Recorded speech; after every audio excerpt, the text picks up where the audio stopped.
بچه‌ها حالتون چطوره؟ امروز یه چراغ قوه قدیمی پیدا کردم که کار نمیکنه، خرابه. می‌خواستم تعمیرش کنم و اینکه یه کاری کنم با شارژرهای تایپ سی یا شارژر جدید شارژ بشه و همینطور باتری بیشتری نگه داره. پس گفتم ویدیوشو براتون بگیرم و بذارم که احتمالاً به دردتون هم میخوره. پس تا آخر این ویدیو همراه من باش که این چراغ قوه رو درست کنیم.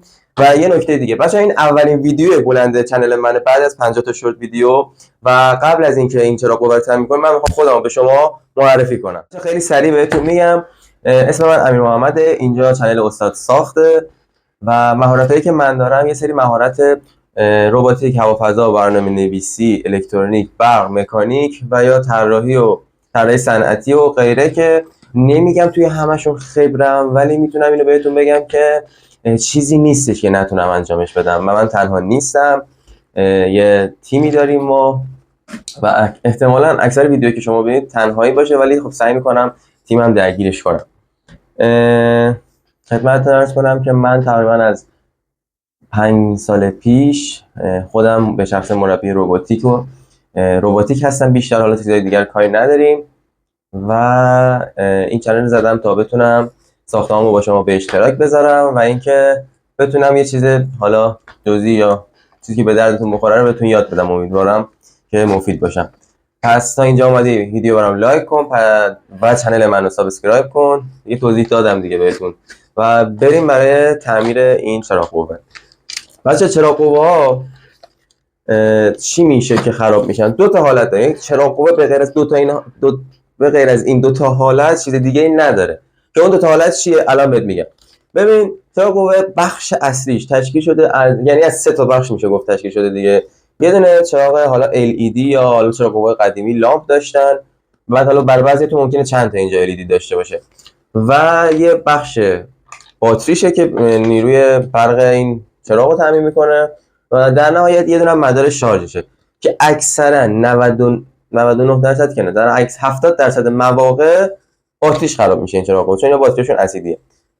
30% مواقع الیدیش خراب میشه، چراغ جلوش خراب میشه و یه موقع میبینی که کلا جفتش با هم مرخصه، دقیقاً مثل این چراغ قوه. من قبل از اینکه ویدیو رو بگیرم این چراغ قوه رو باز کردم و چون راستش قرار نبود ویدیو بگیرم ازش، میریم چراغ قوه رو باز کنیم و ادامه ویدیو بهتون توضیحات بیشتر میدم. برای بعضی از چراغ قوه با چند تا خار مثلا با یه دونه باز کردن این سرپیچ چراغ جلوش باز میشه، ولی نه، این چراغ قوه روش یه عالمه جاپیچ داره که این پیچا رو باید باز کنیم و ادامه‌شو بهتون جلوتر میگم. من اینو بازش کردم، گفته بودم که از قبل بازش کردم. این باتریشه. خب گوش کنید، باتریش اصلا اینجا من نگاه کرده بودم کلا نمیدونم آتیش گرفته و اینطوری همچین حالتی شده، ولی در کل این باتری به درد نمیخوره و اکثر چراغ قوه‌ای که میخواید این باتری روشه و حالا چراغ قوه جدیدا رو نمیدونم ولی احتمال زیاد از همین باتری روش باشه. ولی خب جدیدا فکر میکنم که لیتیوم گذاشته باشن داخلش. لیتیوم هم جلوتر بهتون میگم چی. خب ببین این ولی چراغ قوه که تقریبا هیچی نداره. این همون مدار شارژیه که میگفتم که نگاه کن از اینجا برق وصل میشه مستقیم میاد تو این بردو و این باتری رو شارژ میکنه. شما یا اگر باید چک کنید که چراغ قوه‌تون LED سوخته یا نه. الان این برقیه که میره به سمت LED، اینا این قرمز مشکی نه، میره به سمت باتری. قرمز مشکی اینجا نه، نمیشه باتری. خب اینا بعد از کلید میره به سمت LED مون. حالا میشه دقیقا واسه LED. حالا میخوایم چیکار کنیم بچه؟ عملا اگر شما بخواید این باتری رو عوض کنید، همین باتری براش بذارید، اگر چراغتون سالم باشه میتونید ازش استفاده کنید یا همین باتری از همین برد یعنی میتونید استفاده کنید. وگرنه من پیشنهادم چیه؟ این برد رو کلا حذفش کنید. چرا؟ چون میخوام به جای این باتری به درد نخور یه باتری خدمتتون بگم که باتری لیتیوم ایون یا لیتیوم پلیمر بذارم که هم شارژ بیشتری نگه می‌داره، هم عمر خیلی بالایی داره و هم وزن کمتری داره.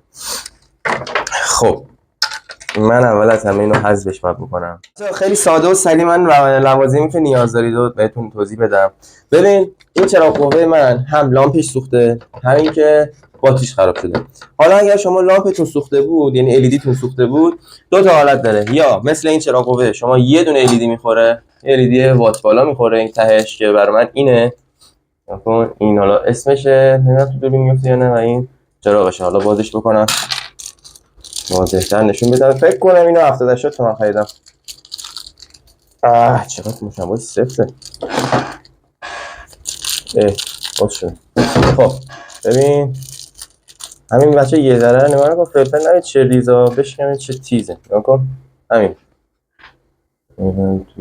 دودی میفته. افتاد. خب این LED بچه‌ها توی سایت ها LED 3 ولت نور سفیده، ولی خب این نورش زرد اشتباه فرستادم برام. یه دونه LED من میخوام. حالا شما اگر LED بود که LED میذارید، یا اگر دونه دونه LED بود احتمالا یا همش میسوزه که بعید میدونم همش بسون 3-4 تاش میسوزه. میتونید اونا رو دونه دونه LED های حالا بعد نوع LED شو ببینید توی سایت ها پیدا کنید، یا مثلا از خود قطعات الکترونیک فروشی ها میتونید تهیه کنید و عوضش کنید. و قدم بعدی، من چون میخوام باتری لیتیوم بذارم فرقی نمیکنه بچه‌ها، میتونید از این باتریایی که حالا واسه گوشی بوده، یعنی دو تا باتری گوشیه، خب توی گوشی عملکرد ضعیفی داشته ولی لزومی نداره تو چراغ قوه ما استفاده نشه. و مثلا ظرفیت این اگه 5000 میلی آمپره الان تبدیل شده به 2000 میلی آمپر برای مثال. و این یه چیز، این 2000 میلی آمپر واسه چراغ قوه ما است عالیه و قراره دو تا بذارم واسش. حالا شما میتونید باتری لیتیوم یون تهیه کنید از این قلمی بزرگا 18650، یا اگر باتری لیتیوم پلیمر دارید یا میخواید باتری لیتیوم پلیمر بگیرید فرقی نمیکنه، باتری لیتیومی استفاده کنید. این باتری نسل جدیده و عملکرد خیلی بهتری داره نسبت به این باتری ها، عمرش هم طول عمرش هم خیلی بیشتره. خب پس شد یه دونه چراغ اگر چراغتون سوخته و باتری، و در نهایت گفتم این مدار شارژ دیگه به دردمون نمیخوره، پس باید یه دونه مدار شارژ مناسب باتری لیتیومی داشته باشید دیگه. حالا این چیزی که من الان دستمه دوربین نه قشنگ نمیگیره ولی یه چیزایی مشخص شد. این یه برد یا یه ماژول پاور بانکه، خب که ساده است. حالا شما هم میتونید ماژول پاور بانک بگیرید، هم میتونید ماژول شارژ تکسل بگیرید. خب که من لیست خرید تمام اینا رو توی چنل تلگرام استاد ساخت که لینکش رو این زیر براتون میذارم، سایت بگید. این چراغو فکر کنم 70-80 تومن خریدم الان سال 1405. بعد خدمت عرض کنم که این ماژول هم فکر نمی کنم 70-80 تومن بیشتر باشه، حتی ارزان ترش هم هست.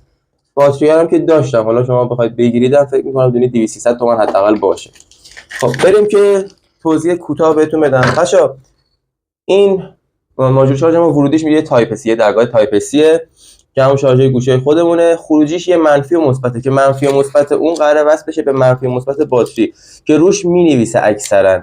خب باتری که می‌خرید روش اگر هم ننوشته بود با اومت میتونید که بفهمید منفی مثبتش کدوم وره. و این دو تا باتری رو قراره با هم دیگه موازی کنم که ظرفیتش بره بالا. یعنی مثلا این دو تا باتری مثلا هر کدوم مثال 4000 میلی آمپر با هم دیگه میشه 8000 میلی آمپر، با هم دیگه موازی میکنم. یعنی منفی اینو به منفی این باتری وصل میکنم، مثبت اینا به مثبت این باتری وصل میکنم و در نهایت خروجی ماژول شارژمو وصل میکنم به این باتری و در نهایت خروجی باتریمو از این کلیدی که اینجا بود، از این کلیدی که اینجا واسه خاموش روشن کردن چراغ قوه است مثبتش رو رد میکنم و میرسونمش به این لامپ. حالا نقشه دقیقش رو هم تو چنل تلگرامی استاد ساخت میذارم، حالا اینجا هم شاید گذاشتم و اینکه توضیحاتش هم الان بهتون میدم. بریم شروع کنیم و انجامش بدیم.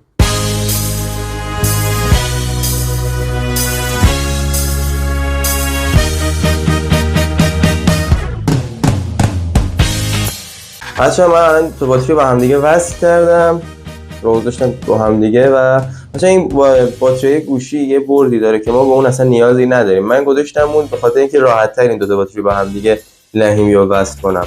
حالا وقتی به این موضوع رسیدیم، حالا شما تو یه باتری استفاده کنید ولی هر چند تا باتریتون بیشتر باشه یا ظرفیتش بیشتر باشه چراغ قوه‌تون بیشتر شارژ نگه داره. حالا سیم قرمز یا مثبت باتریمون رو وصل می‌کنم به اینجایی که مثبت نوشته، سیم اشکی یا منفی باتریمون رو وصل می‌کنم اونجایی که منفی نوشته و عملاً اینطوری ما یه باتری ساختیم که خیلی راحت با شارژر تایپ سی شارژ میشه و آماده است که نصبش کنیم روی چراغ قوه‌مون. من میخوام که این چراغی که دارم و یعنی LED که دارم و یا SMD که دارم و روی این کاسه چراغ نصبش کنم. حالا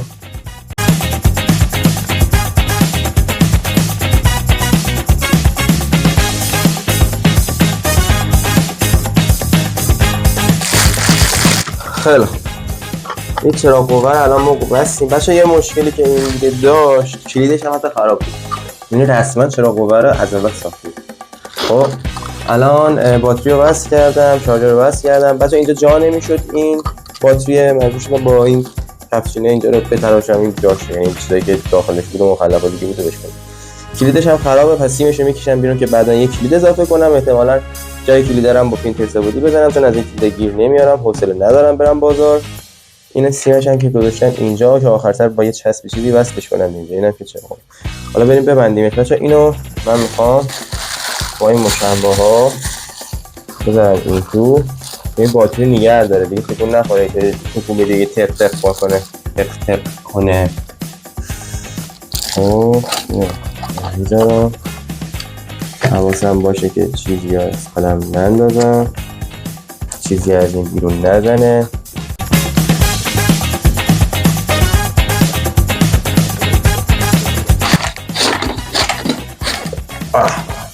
پسش کنیم. بگیر کار رو بگیر. این همچین جوری دارم. خب اینو فعلا اینجا، الان من اینو اینجا آویزون گذاشتم. حالا اینو میخوام بچسبونمش توی دیواره، چیزی که با شارژر تایپ سی هم شارژ بشه. فیلم تست شارژش هم حالا براتون یکم جلوتر میگیرم میذارم. و الان یه دونه ویدیو گرفتم توش کلی حرف زدم، بعد دیدم که هایپر لپسه و کلا ویدیو هر شد. حالا از اول میگم. خب بچه‌ها چاپومه ما تموم شد. باید یه کلیپ براش حتما بذارم که توی این ویدیو نمیتونم متاسفانه. اینم از نورش. اگر واقعا نورش زیاده این لایکو بزن. اگرم نورش زیاد نیست ولی از ویدیو خوشت اومد بازم لایکو بزن. اینجا که قبلا کابل برق داشت الان اینجا باز میشه. یه شارژر تایپ سی اینجا هستش. حالا اینو باید بچسبونم به دیوارش. بعد میتونی اینجا یه کابل تایپ سی هم بذاری ببندی که حالا برای بعضی چرا واقعا ندارم چیزی، ولی این جالبه. اینجا میتونی چیز جاساس کنی. خب بریم بریم کابل بزنیم بهش.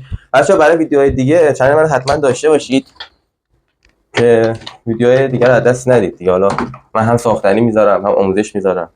امیدوارم که این ویدیو واسهتون مفید بوده باشه. خب من گوشی باید البته میزنم اول به شارژ چون تنها فیبردار ندارم. خب بذار رینگ لایت رفت. خب نگاه کن اینجا نگاه کن، میبینی الان کابل تایپ سی من البته داغون کابل تایپ سی وصل کردم به این ماژول شارژ. یه نور صفحه رو کم کنم، صفحه نه زیاد میکنم. این 4 تا خونه داره که اون 4 تا خونه سوم تا 3 تاش روشنه، چهارمی داره چشمک میزنه. یعنی که باتری تقریبا 75% شارژ داره و 75% شارژ داره و داره به 100% میرسه. و این چراغ قوه عملا یه چراغ قوه خیلی بهتر از حالت فابریکشه. چرا؟ چون باتریش لیتیوم پلیمره الان و اینکه بیشتر شارژ نگه می‌داره. کلا هم فکر کنم الان واسه من با 200-300 هزار تومان جمع شد. حالا نهایتا 500 تومان تا 1 تومن هم اشکال نداره، ارزش داره خرج کنید، چون هزینه برترین قسمتش باتریشه و اگر باتریش هم تقویت بشه خب بیشتر شارژ نگه می‌داره قطعاً. و اینکه یادم میره حرفمو، و اینکه آره دیگه الان قیمت این چراغ قوه فکر کنم هولوش 2-3 میلیون هست حداقل. خب خیلی به صرفه تره اینطوری دیگه. اگر چراغ قوه دارید میتونید تامین کنید، ولی البته اگرم ندارید میتونید خیلی ساده بسازید با همین وسایلی که گرفتیم. نهایتا یه قابی براش درست کنید، یا دستساز یا با پرینتر بودی میتونید براش درست کنید. بچه‌ها توی چنل من حالا اول ویدیو گفتم کلی ساختنی هست. این پهبادی که هست میبینید، این رپتوری که هست، این ماسک من، خیلی چیزای دیگه هست که الان توی اتاق من نیست. و حتی این پرینتر سه‌بعدی هم خودم ساختم و ویدیوهاشو براتون جلوتر میذارم. کلی ویدیو قراره بذارم، پس حتما اگر دوست داری این چیزا رو چنل من سابسکرایب کن. مرسی که تا آخر ویدیو همراه من بودید. تا ویدیو بعدی، خدا نگهدار.